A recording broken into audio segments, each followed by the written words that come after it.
So, a very good morning to everyone, and welcome to the first session of what promises to be an exciting and an engaging two-day forum. Um, Apologies for the slight technical delay, but we're back on track. So, the first session this morning is called "The World in a Structural Break: A New Direction for Emerging Economies," and I am delighted to be joined by three very distinguished panelists. Most of you had a chance to read their detailed bio earlier, but let me just give a quick introduction. I am honored to welcome our first panelist this morning, Yang Berhormat Datuk Sri Mustafa Muhammad, Minister in charge of Economic Affairs at the Prime Minister's Department. YB, thank you very much for taking the time off your busy schedule to join us this morning. Next, we have Mr. Louis Kaus, who is the head of Asia Economics at Oxford Economics. Mr. Kaus is a well-known observer of the Chinese economy and is a former World Bank and IMF staff. And then finally, we have Mr. Nur Hisham Hussain, Chief Strategy Officer for the Employee Provident Fund. Hisham has been a close collaborator with us at the World Bank, and this is my third time in a panel with him and the second time as the moderator. So, gentlemen, welcome and a very good morning to all of you. So before we begin, some quick housekeeping rules. If you have any questions that you would like to pose to the panel, please do so via Slido, and hopefully we'll get to it towards the end of the session this morning. The session is estimated to be about an hour and 15 minutes, so we hope to wrap things up by 9:30 a.m. So before we start, early on, there was a poll question posted to our audience, and basically it'd be asked, what is hold on, I can't see the question anymore, but essentially it asks, what are the two big policy that you would like to see in the near term? And then the top two answers were UBI and jobs guarantee. So that definitely sets up the discussion for this morning. All right. And so to kickstart our panel discussion, I would like to turn to you first, YB. So obviously, from the title of our session this morning, so this is just a warm-up question. So much of the focus would be on the current pandemic and the crisis that came along with it. So we have a very young audience this morning. And then YB, you've been in policy making for more than 20 years now. Previously, you were the Minister of International Trade and Industry. You've been Minister and Deputy Minister of Finance, Agriculture and Higher Education. So just to set things up, how significant and how different is this current crisis that we are facing compared to the other crises that the global and Malaysian economies have faced previously? YB? Assalamualaikum warahmatullahi wabarakatuh. Good morning, salam sejahtera. Thank you, Shakira. Fellow panelists, fellows, thank you for inviting me to join this distinguished panel. We've gone through many crises in the past 30, 40 years. Let me begin with the East Asian financial crisis, and then 2008, and of course the global financial crisis. And now we have another one, the pandemic. Firstly, this one is affecting every sector of the global economy. Secondly, it's affecting all of us. I mean, Africa, Latin America, and you're looking at the East Asian financial crisis. It's financial crisis. Banks were affected. Property development was adversely affected. There was currency challenges we faced. George Soros, and some of you might remember, have read what happened in 2008. The global financial crisis was subprime. It's got to do with quality of lending, mortgage in the US, and it spread throughout the world. So that's point number one. This is pervasive. Number two, this is a health crisis as well.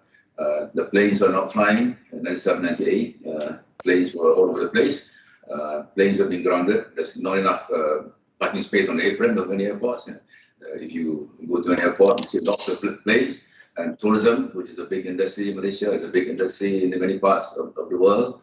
Not only in Malaysia, in France, in the UK as well, has been adversely affected. So, and it is affecting every sector of the economy.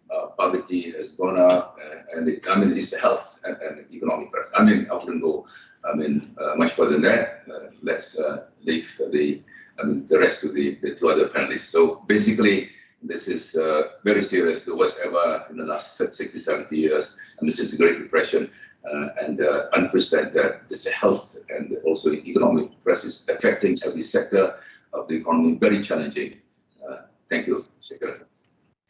Thank you, IB. So that definitely sets up the discussion. And I think you've captured it quite well, that in the sense that the current crisis is pervasive, and it's not just an economic crisis, but a health crisis as well. So that creates sort of like a double whammy, or at least increased the challenge for economies across the world. Now, Louis, certainly, as I think everybody will have been saying that how unprecedented the crisis is, and on the word unprecedented has been mentioned unprecedented amount of times.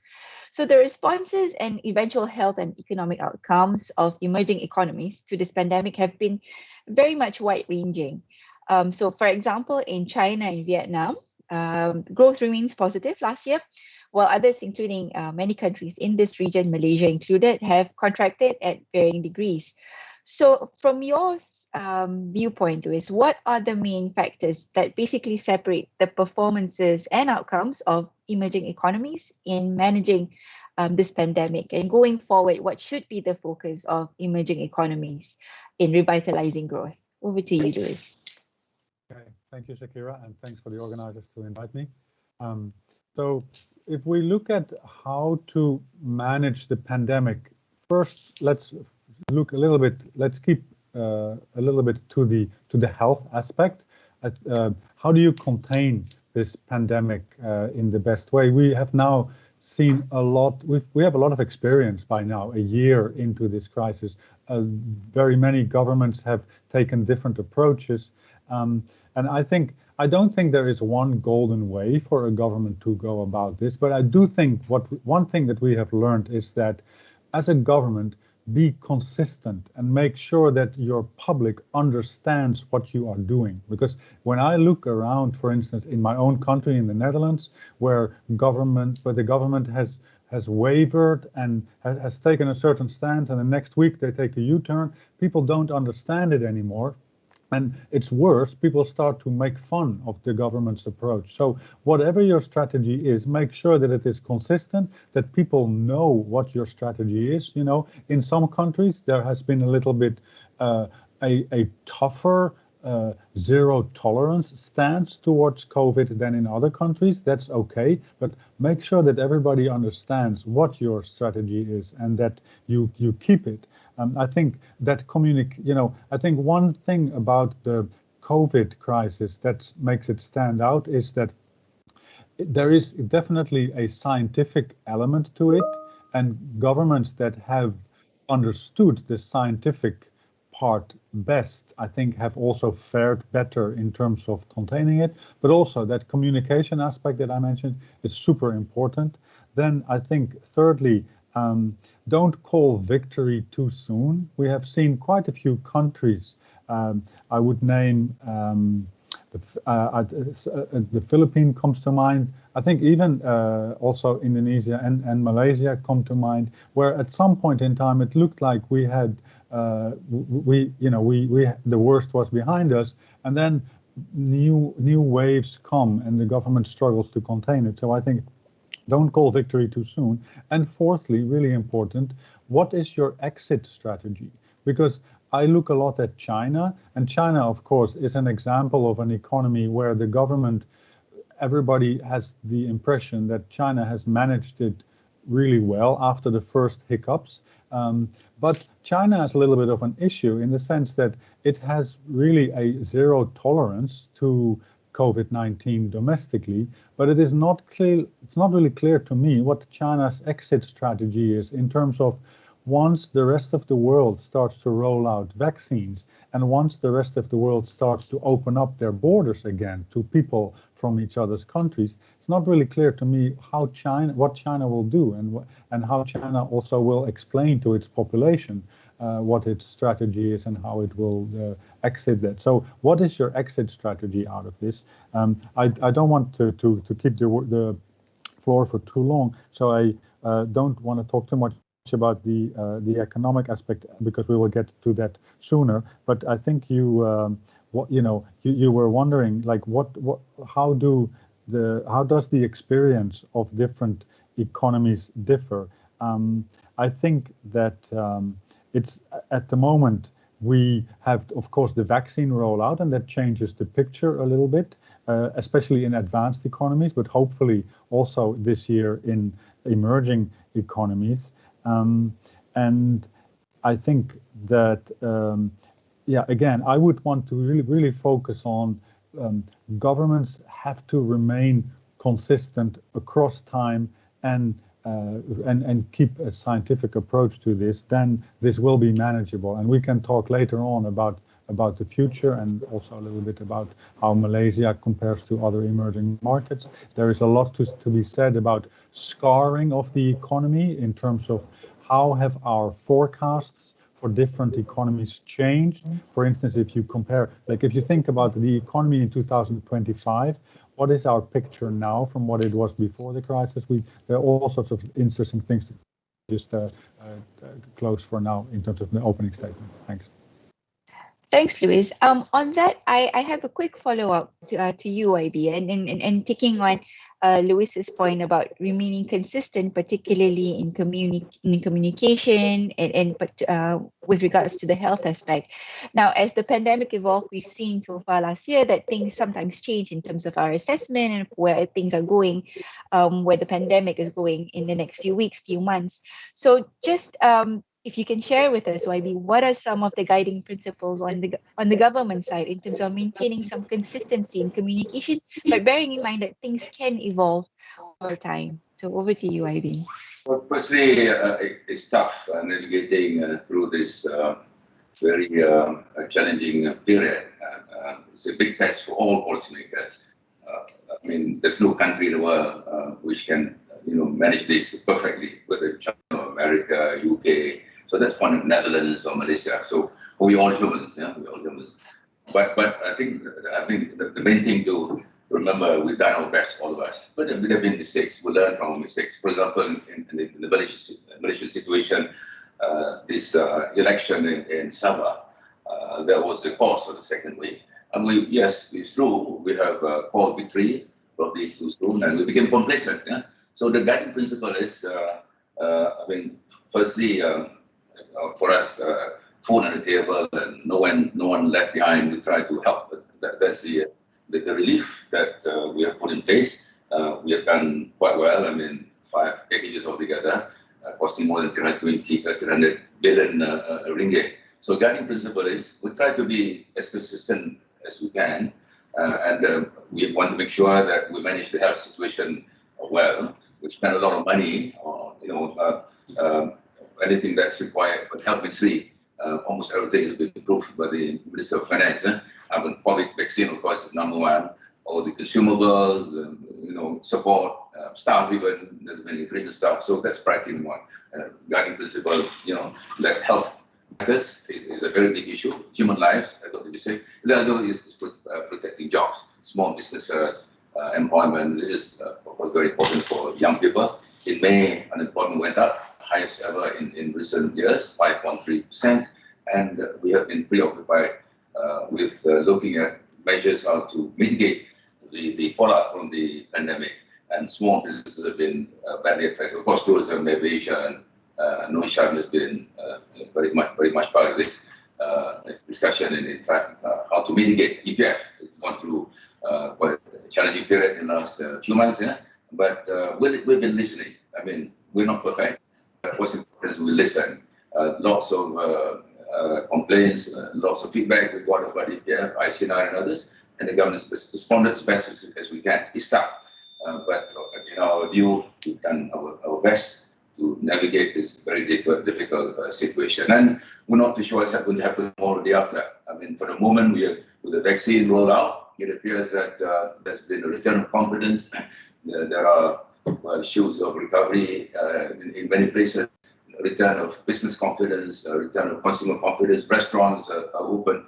But of course, this issue of interstate travel, closure of international borders, this is, Malaysia is very much part of the global economy. When international borders are closed, then it will have a very big impact on the country. So that's where we are. It's very unpredictable. It's very challenging, but we've done our best, and we don't know what's going to happen tomorrow. And what's important is that we got to be nimble.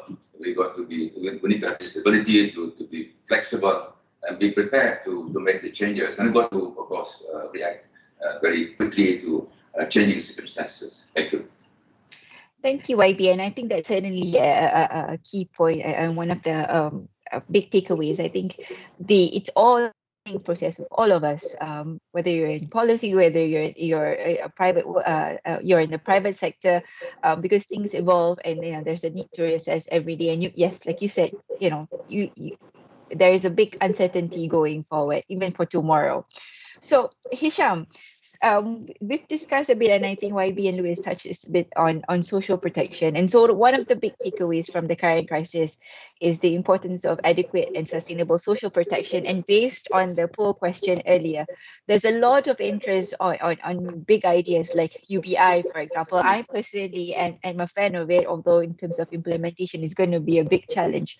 Yep. So, I mean, just looking at the crisis, what are some of the key considerations and guiding principles and lessons, for that matter, for social protection for Malaysia as well as for overall as a region?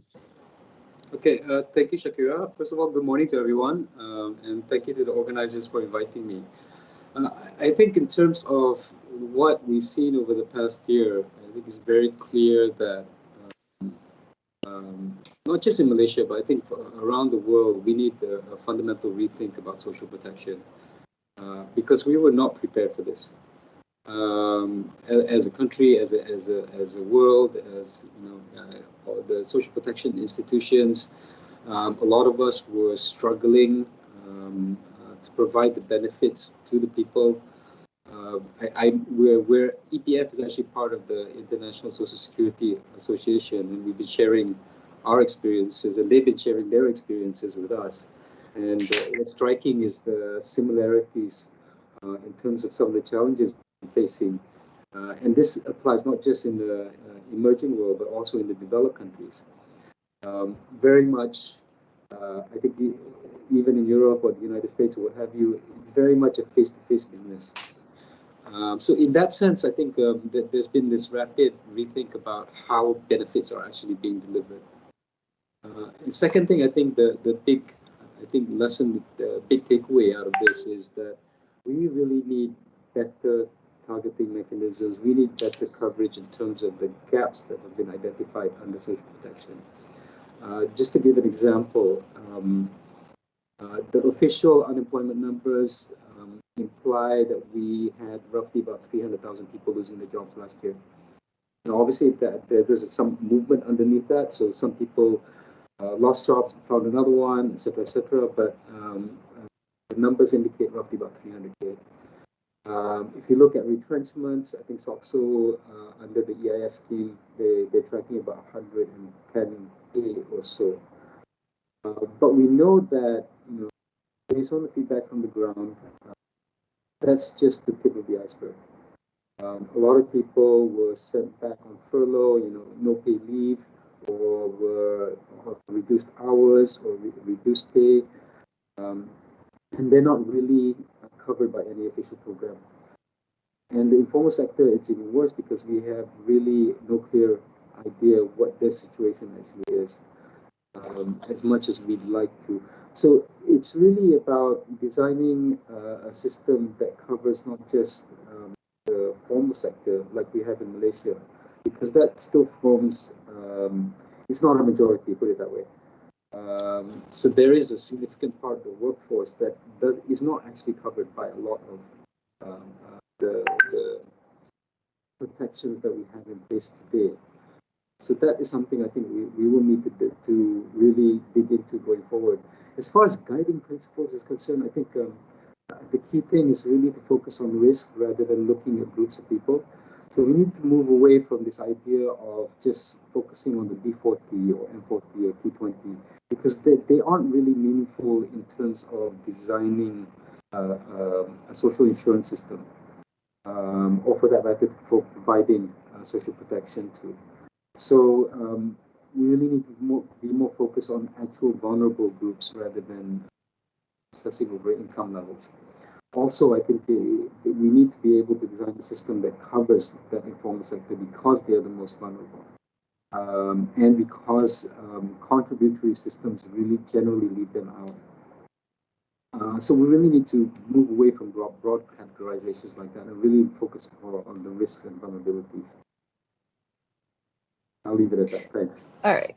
Thanks, Isha. But just a quick follow-up on that. I know there's a lot of segments of the society that may not be covered adequately or maybe left out completely.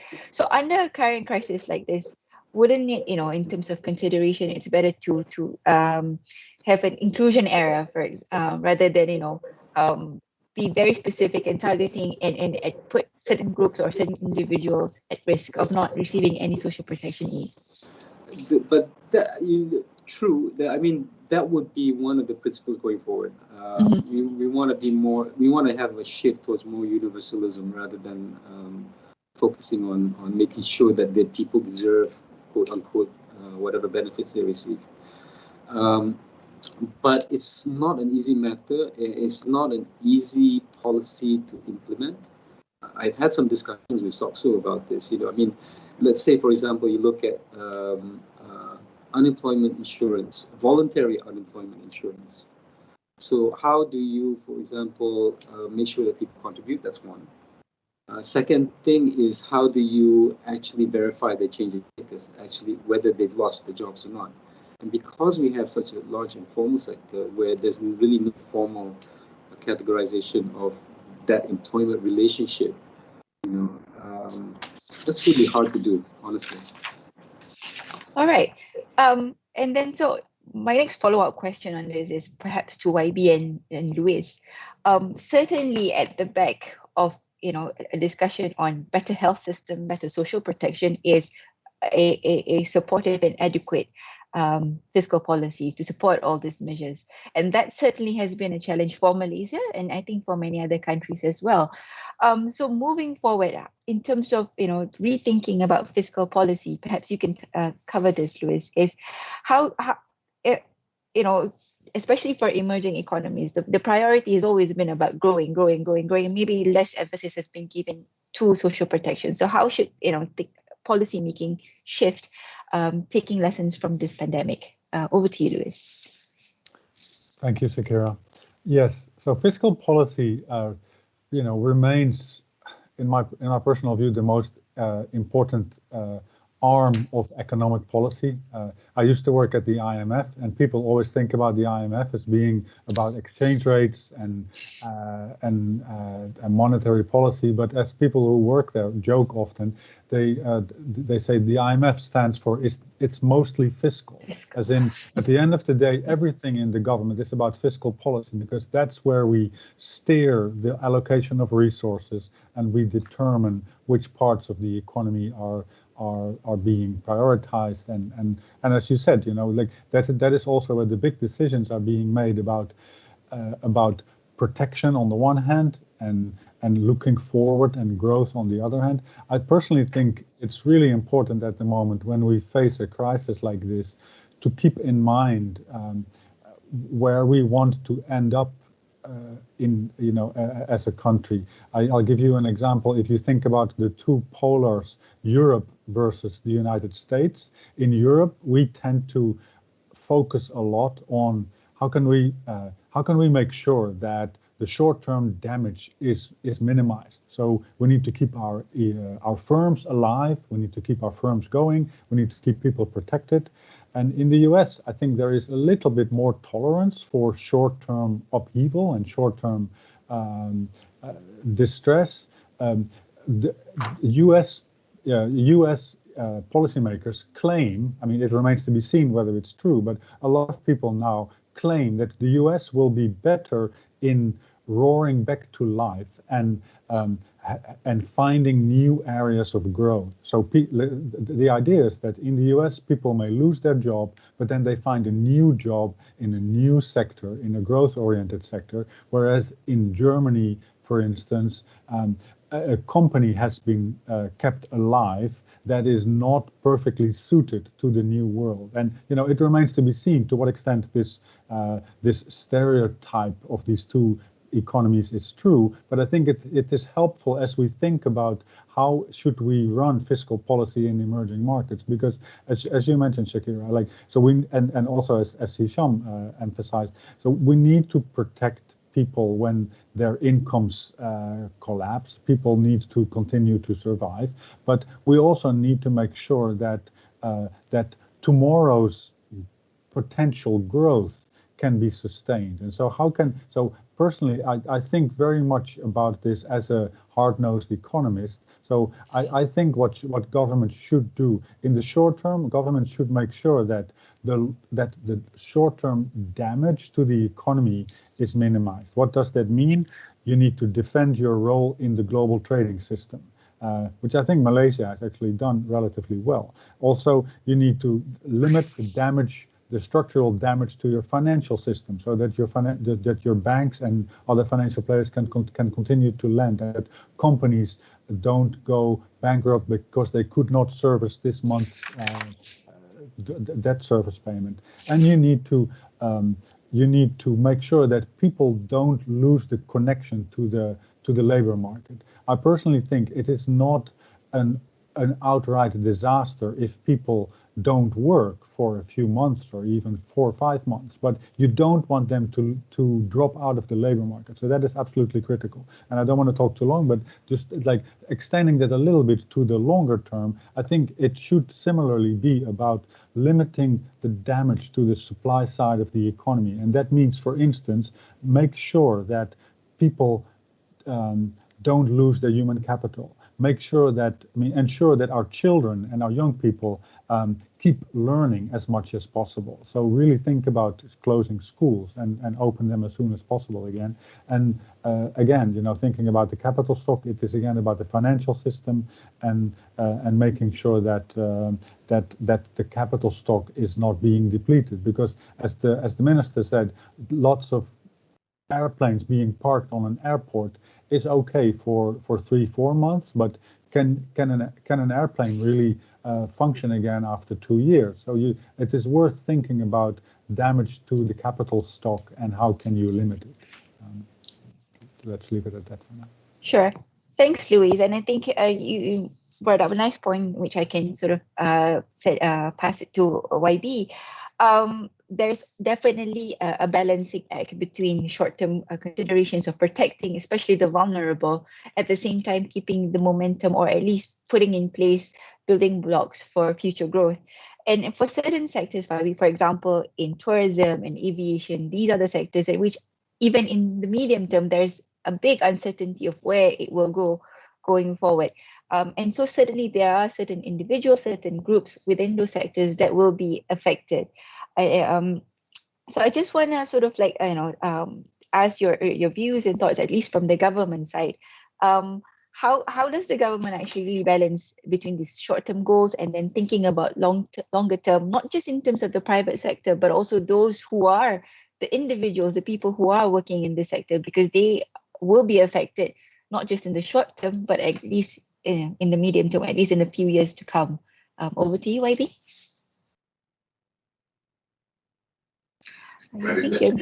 There's been radical changes in the economic landscape. Work from home. Some changes are permanent, and there's a view that the nature of tourism will be different going forward. For example, you look at a domestic situation, there's a big property overhang. With work from home being a norm, and being normal, there might be less demand for office space. And with video conferences gaining more traction, there'll be less demand for face-to-face encounters because of the health risks. So there are changes which might be permanent. So policymaking need to take into account these changes. For example, if you're in property development, you have to be aware that demand will be different in the next few years. If you're in tourism, you're in aviation, it's going to take quite a long time. If you're in the aerospace industry, you supply components to the aircraft industry, this is a tough period. And going forward, it's going to take quite a bit of time. So this is the scarring of the economy. Some changes are permanent, and we have to, of course, economies will have to project into the future, and businessmen will have to react accordingly. The other is short-term versus long-term for the government. There's a view in many parts of the world that, of course, deficit is important, but it's no longer a relevant consideration now. As we pointed out, I mean, human lives are important now. We had to reprioritize, and that has happened.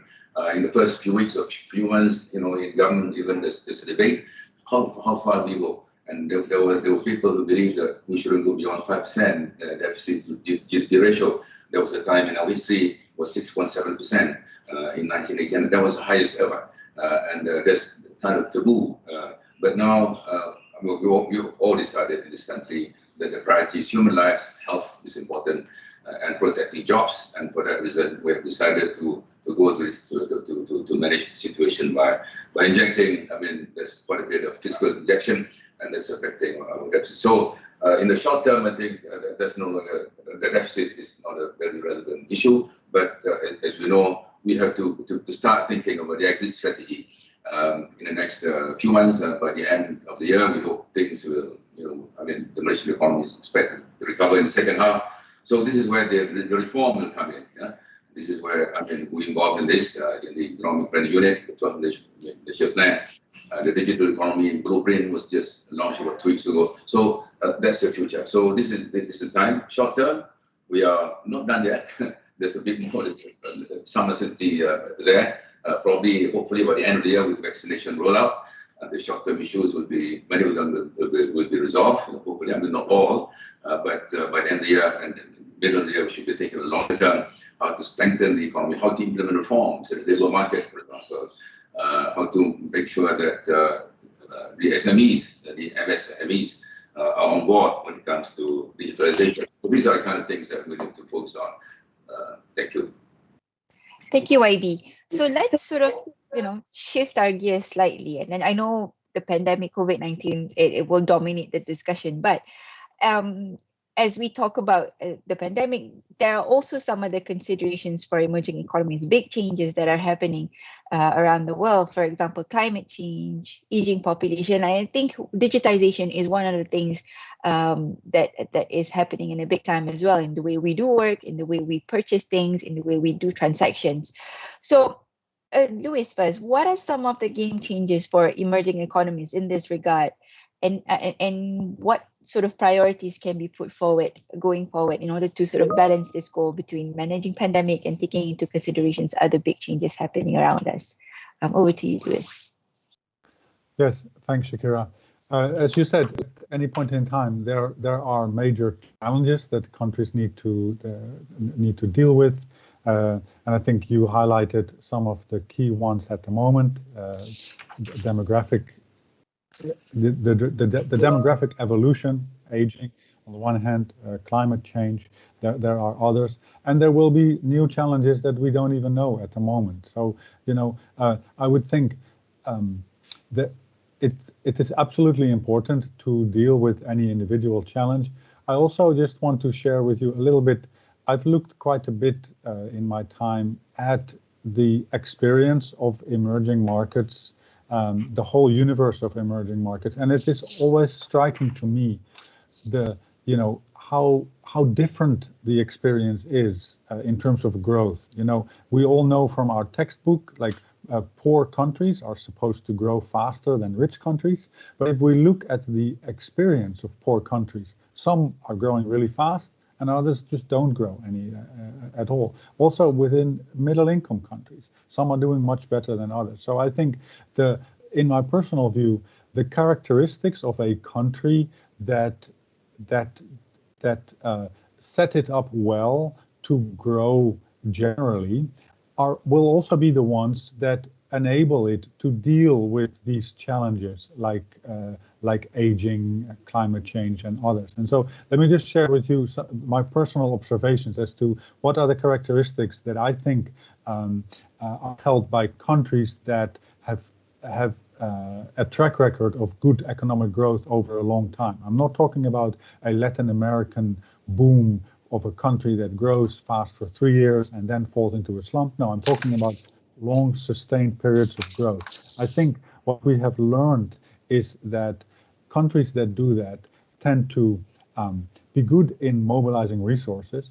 They are able to shift people from lower productivity jobs in the countryside to higher productivity jobs in the cities. They are also good in mobilizing saving. So if you compare countries, for instance, the Asian economies that have a decent national savings rate, meaning that they are able to invest a good portion of their income without relying on external finance for their growth, that really helps you in sustaining growth. Secondly, you need a manufacturing sector. Manufacturing has economies of scale. Manufacturing connects you to the rest of the world, but of course only if it is export oriented. Export orientation gives competition to your companies. Also, it further enables you to reap economies of scale. So export-oriented manufacturing is really something that an emerging market needs. There are very few examples of emerging markets without export-oriented manufacturing that have grown fast for a long period of time. The last element to this, in my personal view, is your country needs to master technology, in the sense that your people and or your companies need to have a direct relationship with technology. They need to benefit from technology. So if the only relationship that you have with technology is that your workers go to a Toyota factory and in the evening they go home and they don't themselves benefit from the technological advancement in that sector, then your benefit and your engagement with technology will not generate as much benefit to you compared to the case where you have companies that are intimately linked to and engaged with technology and reap the benefits. I think Malaysia is a really interesting case in point. I know from colleagues, Shakira, that Malaysia has engaged with the World Bank already for 15 years or so, making sure how not to fall in the middle income trap. And I think it is exactly the kinds these types of issues about technology and about export-oriented manufacturing that are key in those debates. I personally think that some Asian countries are doing better than others, but I don't think the fault line lies within Asia. I think the fault line lies in the sense that a lot of Latin American countries are going to lose out. And in the case of Africa, it remains to be seen how many of them can join the global supply chains, starting from textiles and things like that. So I would think those general characteristics will also help well-doing emerging markets face challenges like the ones that we know and the ones that we don't yet know about. Thanks, Luis. And I think, yes, you captured a nice point there. I think here we at the bank, we have been working closely with the government, and when it comes to technology, and I think the government has taken a lot of steps, for example, as YB mentioned earlier, the blueprint, the digital blueprint, as well as working, get the bank work closely with MITI and MIDA in ensuring that investment that come into Malaysia, not just regular investment, but have the technology linkages and linkages to domestic industry as well. And I think YB can attest to that. So Hisham, I think just a similar question to Luis in terms of the other big game changer besides the pandemic. We've talked about fiscal policy as the backbone of it, but also in terms of workers, which is also important. And I think when you talk about manufacturing and technology, you can't run away from discussing about skills and workforce. And I think that has been quite a big challenge in this pandemic. You've talked about unemployment earlier, but I think underemployment is also a big concern at the moment. So in your view going forward, I think there's a lot of scheme and programs, at least in Malaysia, to sort of address some of this concern. But what are your thoughts and maybe some of your ideas and how we can sort of, upskill the workforce? We've talked a lot about this in other forums, but yeah, your own personal views on this. Okay, tough question.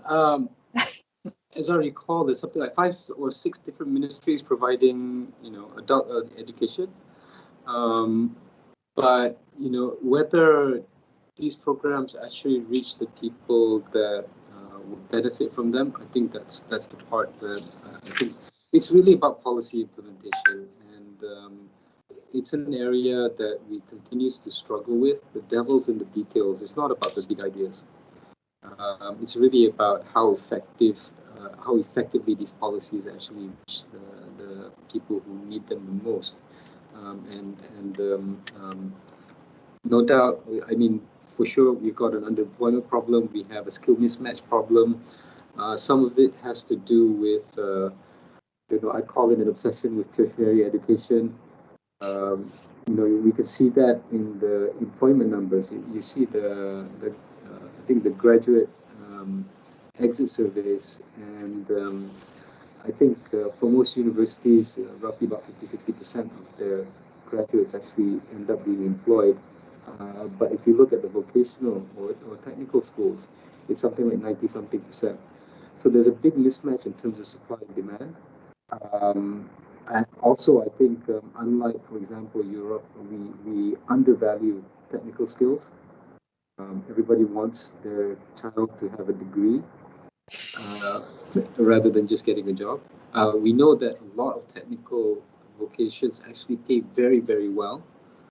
So it's not really a problem with economic incentives per se. I know, for example, some particular skills in the construction industry, for example, pay 5 figures a month, and it's 2-3 year education without a degree. So there is this very large mismatch, and I think this mismatch is actually happening around the world. It's not just a Malaysian problem. Now, what to do about it? I think we really need to have this pivot away from this idea of really you go to secondary school, you go to university, you get a degree, you get a job, you're set for life. The reality on the ground is that with the pace of technological change, as well as the volatility that we're seeing, there's so many industries that are being disrupted. The reality is that you have to prepare for 2 or 3 different careers during your working life, and you need the ability to pivot very rapidly at an individual level. So some of it falls back to policy, but some of it also falls back to the individual themselves. We did this idea of lifetime employment is basically dying, and we need to be able to be a lot more flexible and to actually actively search out for these educational opportunities, as well as keep an eye on our environment, because the environment is changing all the time. All right. Thanks, Hisham. So we have about another 20 minutes, but before we move on to the Q&A, just one last question to IB, and I think Hisham mentioned this earlier in terms of policy, it's the implementation, and certainly is fragmentation is a big challenge for government. So as we want to look forward and we want to try to sort of adapt to the changes in the environment, in your opinion, YB, how should policy making evolve in light of past year's development, and what are some of the key lessons for Malaysia, especially with regards to its future policy direction? Over to you, YB. Firstly, the situation out there is still uncertain. It's very dynamic. You need to develop some skill sets in government, the ability to firstly understand the new norm, the changes in the labour market, the need to provide more adequate social protection. These are new things. I mean, for us, it's been there, but they just need to enhance them and deliver more effectively. And we have learned some lessons. You look at the current vaccine rollout, the way it has been planned. Where we store the vaccines, how the vaccines have been administered, who's going to involve, the sequencing. So we've not perfected the art, but there's a small example of the importance of implementing effectively. This issue of queue jumping, for example, became a big issue, and some people lodged police reports. So these are small examples of how important it is to prepare the ground. So you need new skill sets in government. In the private sector, of course, it's going to be a new landscape. The gig economy, the sharing economy become more important. Digitalization, talk about your work in the future, Hisham, for example, you need to prepare for 3-4 jobs. So government has got to respond to that. Our institutions have got to provide the skill set necessary for the future. The private sector, I mean, is all about government as private sector and civil society. Civil society will have to play a more important role. And in the last 1 year, we have been interacting a lot with them when it comes to issues of unemployment, issues of labor market. We've been talking quite a bit with civil society, which probably we've never done before. So these are lessons we have learned.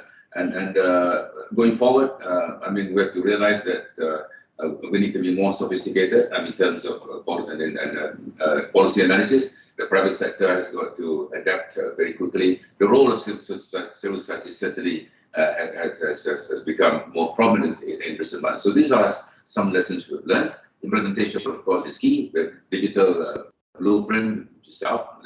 We're looking to roll out. We have decided to make some amendments to the way we look at social protection. I mean, it's been decided, but the challenge is how to implement all those decisions effectively. You look at the accommodation for workers. I mean, not only foreign, local as well. Yeah, hundreds of thousands of them being accommodated in substandard or very poor standard accommodation. They're living in slums, but the COVID situation has brought to the fore the importance of making sure the law is there. The law is there, very clear, labor law. You need to, there's certain minimum standard of accommodation for the workers, foreign and local. But when we went to the ground, I think only a third of the employers comply with those, probably I would say a lot less than that. So these are some lessons we learned. We have to back up many things we have not done right. And this is an opportunity for us to not only review policies, but making sure that we are on top of the situation when it comes to implementation. Okay. Thank you, Ivy. So we will turn our discussion to the key questions posted by the audience. So the organizers have posted top 5 questions that have been submitted.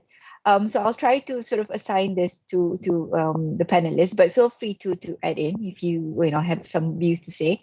Perhaps we'll go with this one first. So childcare, and we talk a lot about care work and social protection. Childcare is an important sector that alleviates the burdens of families at work, yet it remains very underinvested. Why is that, and what should be done about it? So perhaps Hisham could take it first, and maybe anyone else could jump in. I think when we talk about childcare, it's really one part of a much larger conversation around the role of women in work and how much support that we provide for them.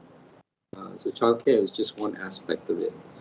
I think the expense of childcare is actually driving part of the disengagement of Malaysian women, because we do know that labor force participation rates for women are relatively high in their 20s and 30s, but then it just drops after the 30s and it never recovers, unlike in most other countries where once you get past the peak, childbearing years, there is a further engagement, and women do come back to the workforce.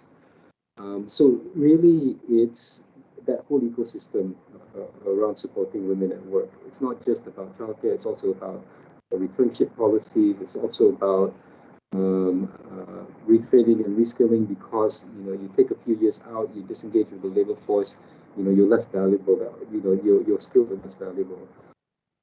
So, why is it poor in Malaysia? I think partly because one, we don't really have a considered effort towards expanding childcare yet. Second, obviously, is the lack of qualified people to work in that particular sector, because it's not just minding somebody's child, right? Yes. There is a science to it. There is there are particular skills that are required. You have to have that support system. So it's not something that you could do on the cheap, right?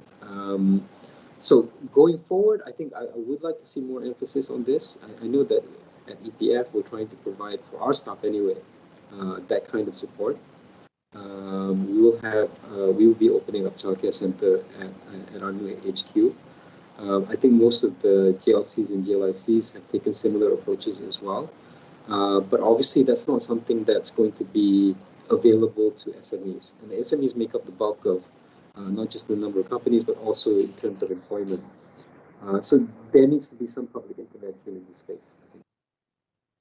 Thanks, Hisham. And I really personally, I do share your points about the importance of childcare and how expensive it can be, how costly it can be, and how important it is to have someone who's really trained to do so, having 2-3-year-old boys at home. And so the next question that we have, and maybe perhaps Louis can take this. What are the economic costs and benefits of vaccination programs undertaken by emerging economies, aside from the huge price tag? Over to you, Louis.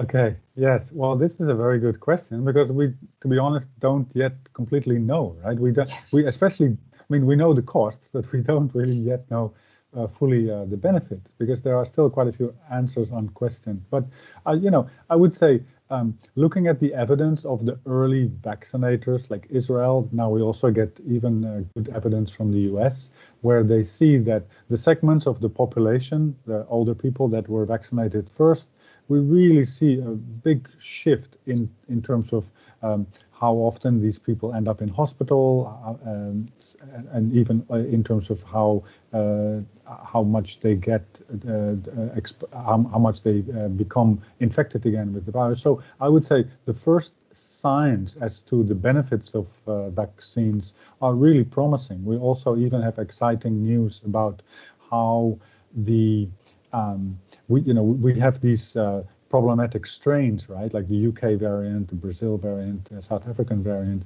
There is also some emerging evidence that although these are variants, the way in which they vary from the original strain tends to be a little bit similar across these three variants, which makes it easier for the tweaking that we need to do to the vaccines to actually, be successful in also covering the variants. So I think I would say overall, although there is still a huge agenda out there in terms of the logistics and other aspects of the vaccination, I would say that the first evidence is promising as to the benefits. So it seems as if the benefits are going to exceed the costs. So we just have to. There's no other way. There's no way around it. So we have to push ahead with this.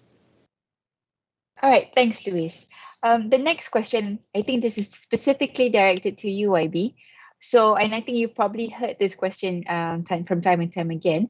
What can we expect from the 12th Malaysia Plan in terms of charting the economy's path post-COVID-19? So over to you, IB. It is about, of course, prosperity, inclusivity, and sustainability. This is in the public domain, and these are the three focus areas. That's point number one. Point number two, we have to look at some drivers of growth. That will be technology, as mentioned by Louis and many others. And the World Bank has been telling us this many times. The need for Malaysia to embrace technology, and we're not there yet. Korea, Taiwan, we were in the same stage of development 40 years ago. In terms of technology, they are ahead of us. We hardly have any indigenous technology, and we are not too good at even technology adoption. So this is certainly a very important area. The other will be game changers. The labor market, education, quality of education, investment. You spoke earlier about quality investment, which MIDA has been working on. But it is easier said than done. Implementation again. It's not easy because I was there for 9 years and I've been struggling to. It's not an easy task. When the crunch comes, sometimes you compromise on certain matters. But anyway, the vision is clear. So these are some things we go to: quality, very agile workforce. We need to revamp our vocational. We need to prepare for jobs of the future. But the bottom line is reform. This is an opportunity for reform. Pandemic has exposed some weaknesses, some structural issues which have got to be addressed. The foreign labor issue, for example, the accommodation issue, which I highlighted earlier. The need to strengthen micro enterprises. The need to get them to be on the digital platform. This is the opportunity, and it requires, of course, lots of resources.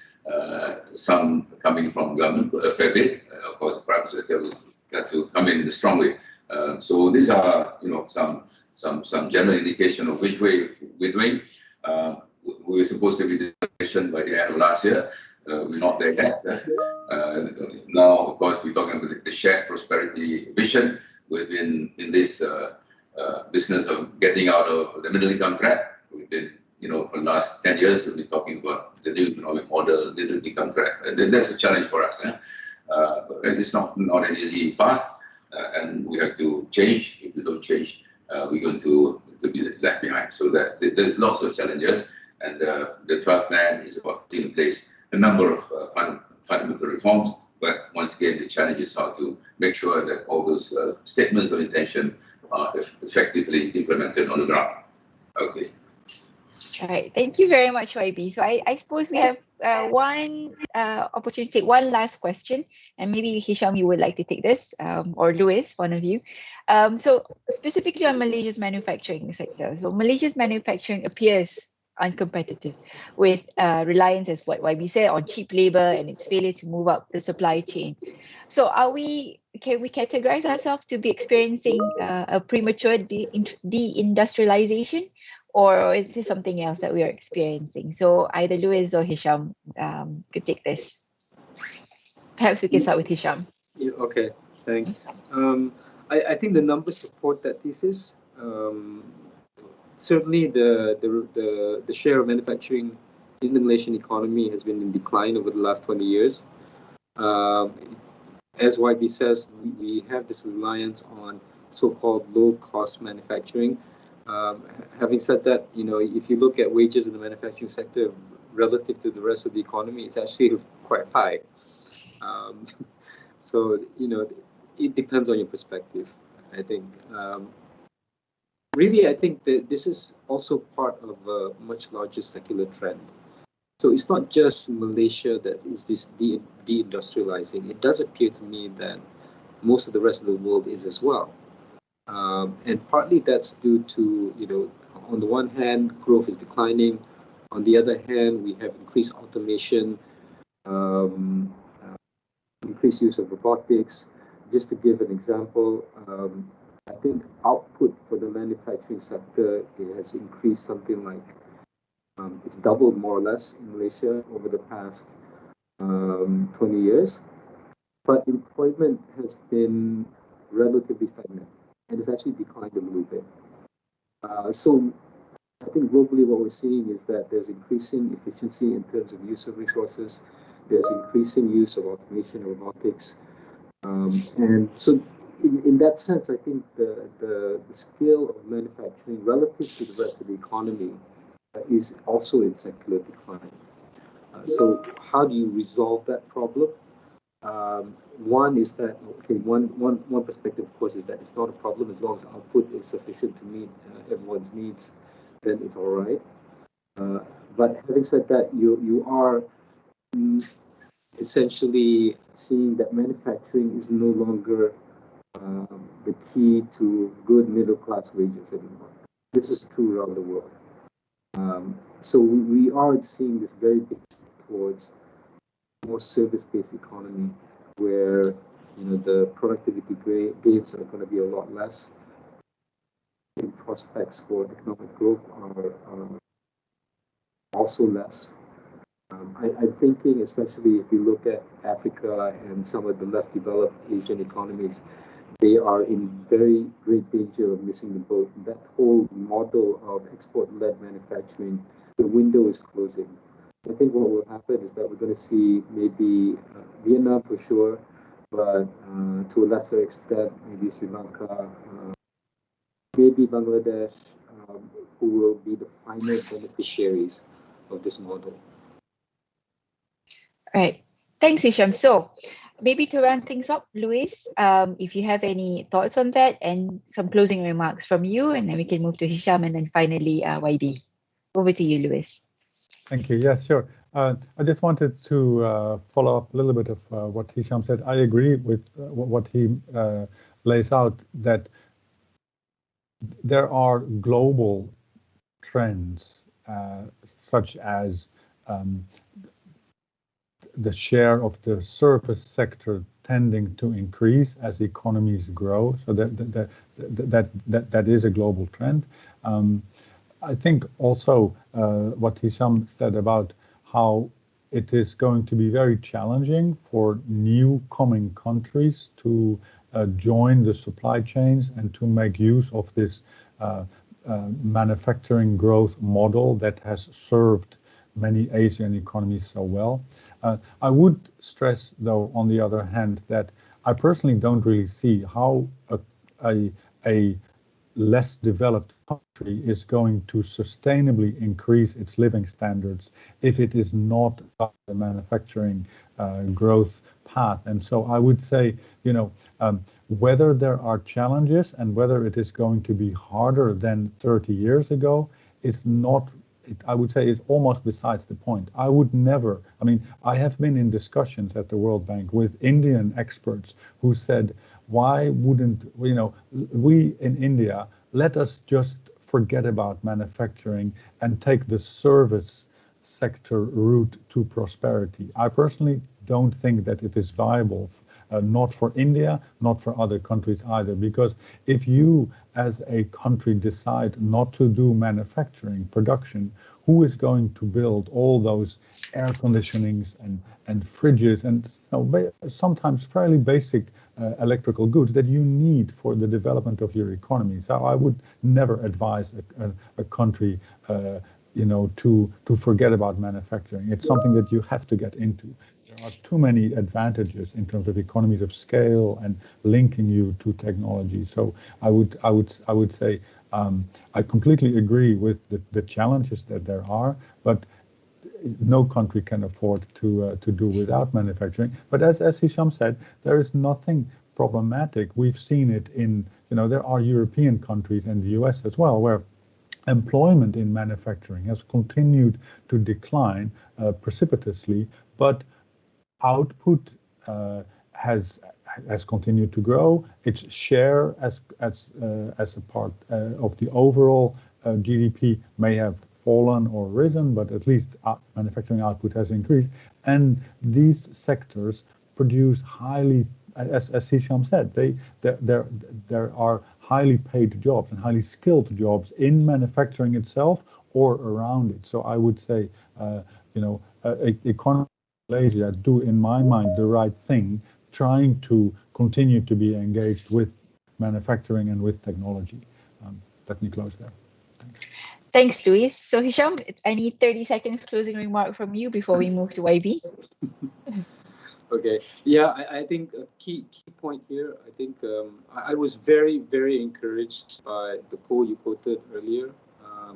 I think it's really uplifting for me to see that the youth are engaging with big ideas and willing to look at radical ideas in terms of the way forward.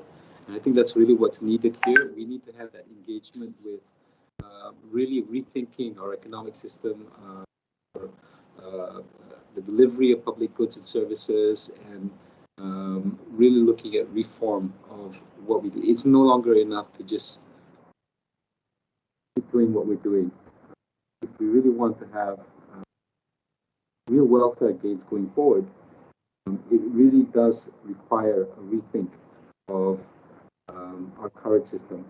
I'll leave it at that. Thank you. Thanks, Hisham. And then finally, YB, any last words or closing remarks from you before we wrap the session? Thank you, Shakira. Three very quick points. Firstly, there are lots of young people in the audience. You need to be agile. You need to acquire not one, two skills, many skills. That's point number one. And point number two, there's a lot of competition out there. We are in a place in this part of the world where we're all running. Other countries are probably running faster than us. And talent is going to be key. Yeah? So young people needs to equip themselves with the talent for Malaysia to be a competitive nation. Finally, we want to be a high-income economy, inclusive economy, and sustainable economy. Let me say a few words about inclusivity. And we talked a bit about social protection.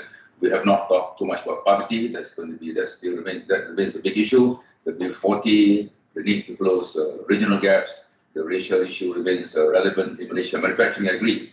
I would like to associate myself with comments by Louis and also Hisham that manufacturing will remain core to success because linkages, the multiplier effects are huge, technology and job creation.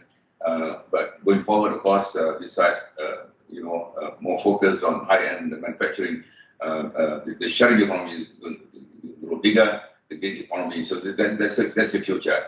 So young people among you needs to back up, make sure you get the right skills, and talent is key to Malaysia's success. We have a big agenda ahead of us. We want to create a more prosperous and inclusive nation. So thank you once again, Perdana Fellows, Henry and others for putting this together. Thank you, Shakira. Thank you, fellow panelists. So thank you very much, YB. And with that, we have come to the end of the session.